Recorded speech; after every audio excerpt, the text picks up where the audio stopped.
میگن پول نداریم چیکار کنیم ما کار کردن نمیتونیم ترا خدا دادگی این کار برای ما نیست اینا فقط با سواد میتونن اینا دیپلم دارو میتونن من تلفن نمیفهمم من خشتمانم جان میکنه شوم نمیمونه گودکم گریه داره اینو همشون بهونه سامی главное شما در زندگی مقصدی خودتون داشته باشین обязательно کار میکنین شما میخواین زندگیتون دیگرگون کردن обязательно کار میکنین همین نمیدونم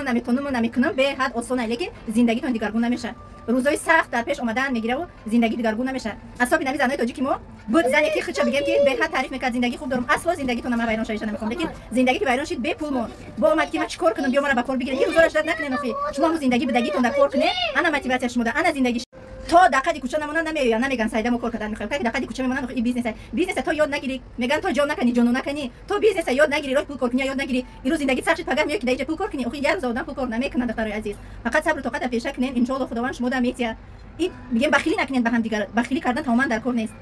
تنها با پیش حرکت کنین ای خداوند طلب کنین من نمیتونم نمیشه و این یکی نشه بچ خالی میشه نه حرکت که کردین ان شاء الله من حرکت میکنم خداوند برکت شمیتیا تمام من خودم باوری ندارم این گپ اصلا نگین شما میگین که من خودم 100% باوری دارم